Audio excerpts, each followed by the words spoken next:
Bismillahirrahmanirrahim. Assalamualaikum warahmatullahi wabarakatuh. Selamat pagi, siang, sore, dan malam bagi anak-anak semua, siswa-siswa SMA Negeri 3 Taman Selatan.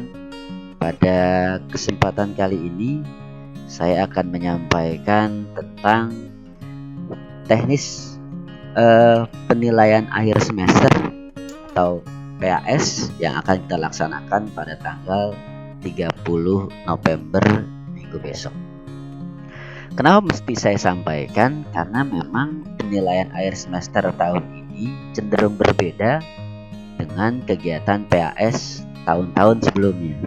Biasanya PAS itu bentuk soalnya kalau tidak pilihan ganda paling tambah dengan uraian. Tapi tahun ini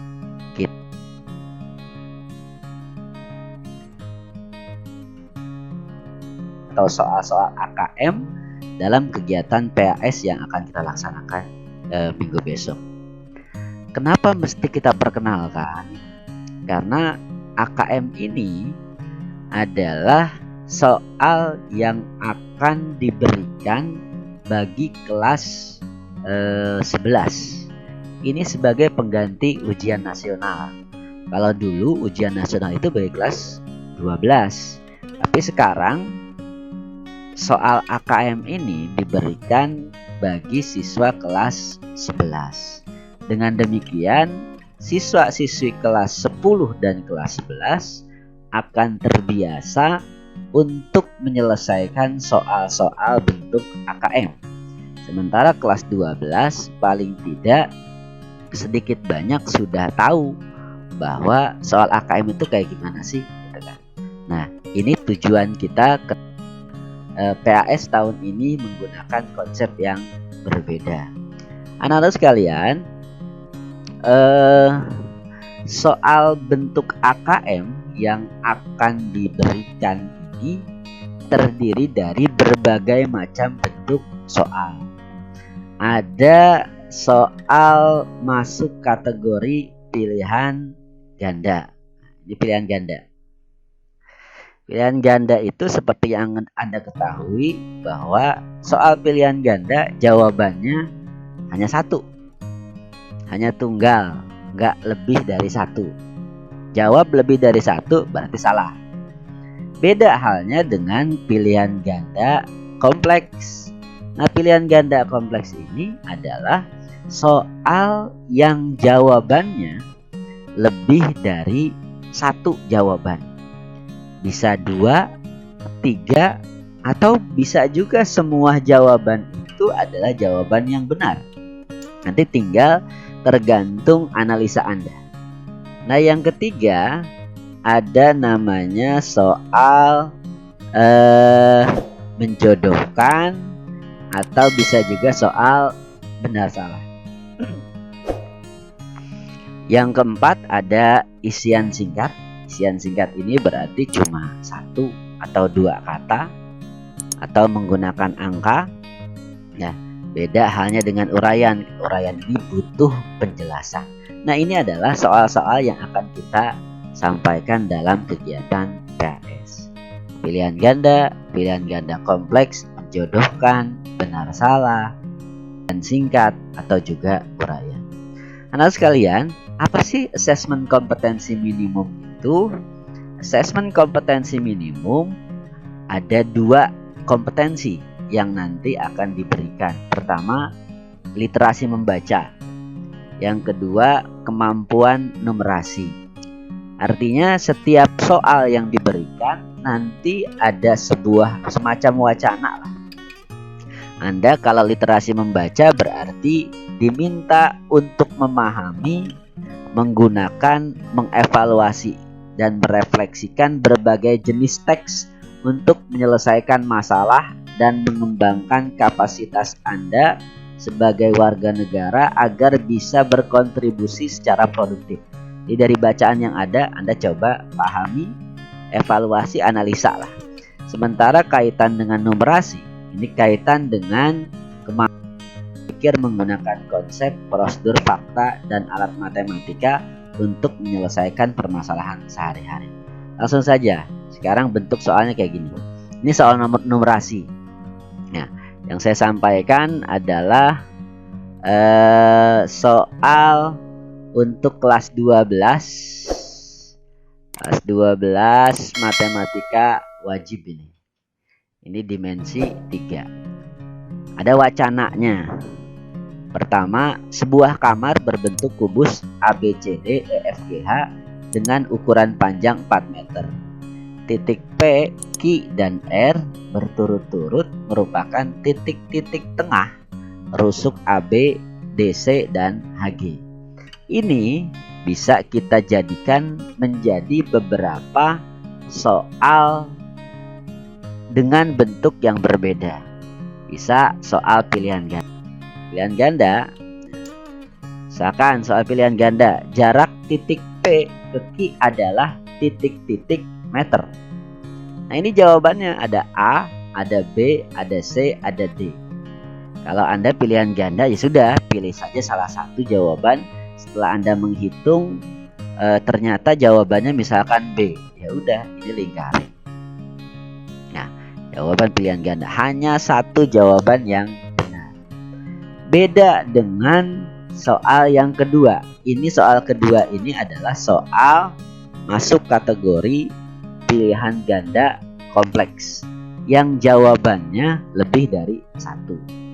Berdasarkan ilustrasi permasalahan di atas, tentukan segitiga yang terbentuk dari titik-titik berikut. Segitiga siku-siku. Nah, ini soal pertama nih. Segitiga siku-siku yang merupakan segitiga siku-siku mana aja? Misalkan pilih. Nah, jawabannya lebih dari satu. Karena bukan pilihan ganda biasa, tapi ini pilihan ganda kompleks. Ya. Cirinya dia dengan menggunakan kotak ya. Ini kotak. Nah, misalkan yang kedua, oh ini EPR. Ya udah. Berarti ada 2. Yang sama sisi misalkan menurut Anda ini dan ini. Atau misalkan yang sama kaki ini. Misalkan ini hanya contoh saja ya. Ini adalah pilihan ganda kompleks yang jawabannya lebih dari satu. Ciri dari pilihan ganda kompleks, jawabannya itu ada menggunakan kotak.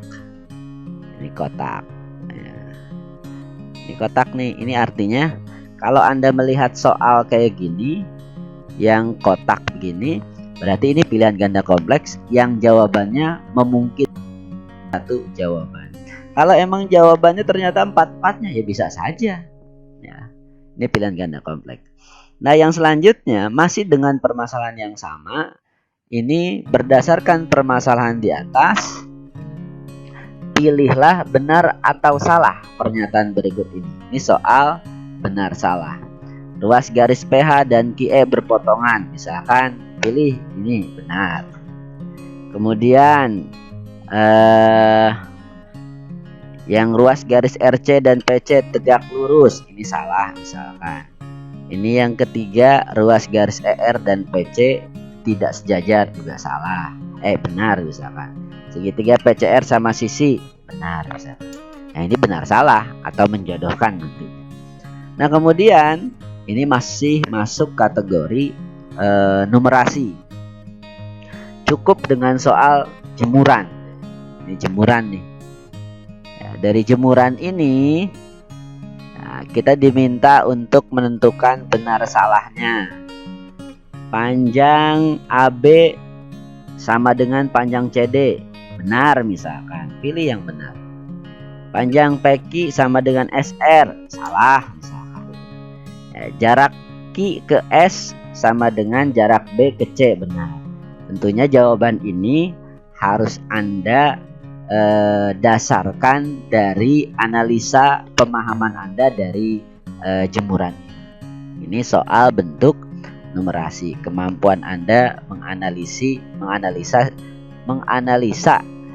jemuran yang ada. Nah, kemudian ada namanya soal yang kedua. Soal yang kedua ini soal literasi membaca. Ini manfaat makan ikan. Banyak manfaatnya. Nah, Di sini ada soal, apakah manfaat makan ikan menurut infografis di samping? Nah, ini bentuknya kotak. Berarti apa? Soal pilihan ganda kompleks yang jawabannya lebih dari satu jawaban. Manfaat makan ikan misalkan nih, mengandung nutrisi yang diperlukan oleh tubuh, atau ini membantu tubuh memproduksi sel-sel baru. Ini 3, menurunkan kemungkinan terserang penyakit jantung. Nah, ini jawaban yang Anda buat di sini dasarnya adalah infografis dan manfaat makan ikan. Jawabannya lebih dari 1. Kalau emang jawabannya semuanya benar, ya sudah, checklist semuanya. Tapi kalau seandainya Anda lebih menceklis lebih dari jawaban yang yang diminta oleh ibu bapak guru, ya jawaban Anda salah. Kalau misalkan kunci jawabannya adalah ini, yang kedua ini, yang ketiga ini, ya cukup 3 ini ditambah 1 aja, berarti jawaban Anda salah. Oke, selanjutnya literasi membaca yang kedua. Ini fakta dan opini. Ada manfaat makan ikan dan ironi konsumsi ikan. Dan dikonsumsi ikan dibaca dulu ini ya. Kemudian dari wacana yang ada ini baru mana pernyataan yang merupakan fakta atau opini. Tingkat konsumsi ikan di Indonesia jauh lebih rendah dari negara tetangga. Ini fakta apa opini? Lihat dari jawaban sini. Misalkan ini adalah fakta. Pendistribusian ikan tidak berjalan dengan baik, misalkan ini fakta. Pengolahan maupun pengawetan ikan masih tertinggal, misalkan ini opini. Potensi ikan di Indonesia hampir mencapai 10 juta ton, ini fakta. Ya, berdasarkan wacana yang ada. Kemudian ini juga ada infografis kaitan dengan kaum muda saat ini, kaum muda yang rela hutang demi gaya hidup, fakta atau mitos nanti, serta tips keuangan bagi Anda yang perlu Anda ketahui. Nah, dari infografis ini bisa beberapa soal. Ini fakta atau mitos. Seorang pura-pura tidak tahu tentang hutang. Ini fakta atau mitos? Fakta, misalnya. Generasi yang lahir di tahun 90-an termasuk generasi milenial. Fakta. Kemudian, peminjam seringkali menghindari penagih utang dengan berbagai cara. Nah, ini fakta, misalkan. Pemberi utang akan lebih hati-hati ketika menagih hutang. Ini opini. Nah, jawaban-jawaban Anda itu disesuaikan dengan infografis yang ada. Nah, yang nomor 2 ini adalah lihat bentuknya kotak. Berarti dia adalah pilihan ganda kompleks yang jawabannya lebih dari 1. Bisa Anda jawab ini 1, bisa ini 2 ya. Ya. Terakhir ini ada soal uraian. Apakah tujuan penulis memadukan fakta perilaku berhutang generasi muda dengan tips keuangan dalam satu infografis? Ya, jelaskan. Ya, ini uraian. Beda dengan isian singkat. Kalau isian singkat jawabannya hanya angka 1 atau kata-kata 1 kata lah gitu kan. Itu. Nah, kemudian yang perlu Anda pahami juga, kita di akhir dari pelaksanaan PAS akan menyampaikan yang namanya survei karakter. Apa sih survei karakter? Survei karakter itu Anda diminta untuk menganalisa masalah dan diminta untuk mencari jawaban yang paling memungkinkan dari masalah yang ada. Contoh ini, Doni berminat mengikuti seleksi beasiswa yang diadakan oleh sekolahnya. Seleksi tersebut untuk memilih dengan materi seleksi A, B, dan C. Banyak teman Doni yang berminat untuk mengikuti seleksi tersebut. Doni memiliki kelemahan pada materi A, namun syarat lolos seleksi harus mendapatkan nilai tinggi pada semua materi. Apa yang harus dilakukan oleh Doni? Karakter apa yang harus kita munculkan di sini? mana yang kita pilih, langkah apa yang harus kita kerjakan. Di sini ada jawaban. Bisa mengikuti bimbingan belajar materi A yang menjadi kelemahannya, menggunakan waktu luangnya untuk belajar semua materi, fokus untuk memperoleh nilai optimal pada materi yang ia kuasai, atau berharap bisa mengerjakan semua materi tes yang diujikan. Nah, ini adalah jawaban-jawaban yang mungkin, tapi pilih salah satu. Nah, berdasarkan permasalahan itu, harusnya langkah yang diambil oleh Doni adalah mengikuti bimbingan materi A yang menjadi kelemahannya. Kenapa demikian? Ada alasannya. Kelemahan Doni itu ada pada penguasaan materi A. Maka solusinya adalah mengikuti bimbingan belajar materi A yang menjadi kelemahannya. Kenapa? Dengan melakukan bimbingan belajar, maka Doni akan sangat terbantu sehingga kekurangan yang ia miliki bisa dilengkapi. Ini karakter apa? Ada kerja keras, disiplin, rasa ingin tahu, gemar membaca, dan tanggung jawab muncul dari soal yang tadi sudah disampaikan. Nah, atau misalkan yang kedua, Tati ini pengurus OSIS di sekolahnya. Dalam rangka menyusun laporan tahunan, ia mendapat banyak masukan dari pembina OSIS, sehingga harus mencetak ulang laporan yang udah dibuatnya. Di lain pihak, kebijakan kepala sekolah baru mewajibkan siswa dan guru untuk mengurangi penggunaan kertas. Apa yang sebaiknya dilakukan oleh Tati dan tim? Silahkan Anda analisa ya. Bisa jawabannya A, bisa B, bisa C, bisa D. Ya, dibaca. Nah, jawabannya harusnya menyerahkan laporan kepada pembina OSIS menggunakan kertas bekas dengan menjelaskan alasannya. Kenapa? Karena kertas bekas merupakan solusi pengurang penggunaan kertas. Dengan menjelaskan kepada pembina OSIS, tentu saja pembina OSIS dapat memahami permasalahan tersebut. Apalagi kepala sekolah adalah atasan pembina OSIS. Ini adalah soal survei karakter. Ini saja yang bisa saya sampaikan terkait dengan materi soal AKM yang nanti akan diujikan pada saat penilaian akhir semester yang akan kita mulai tanggal 30 November 2020. Mudah-mudahan ada manfaatnya. Saya akhiri. Assalamualaikum warahmatullahi wabarakatuh.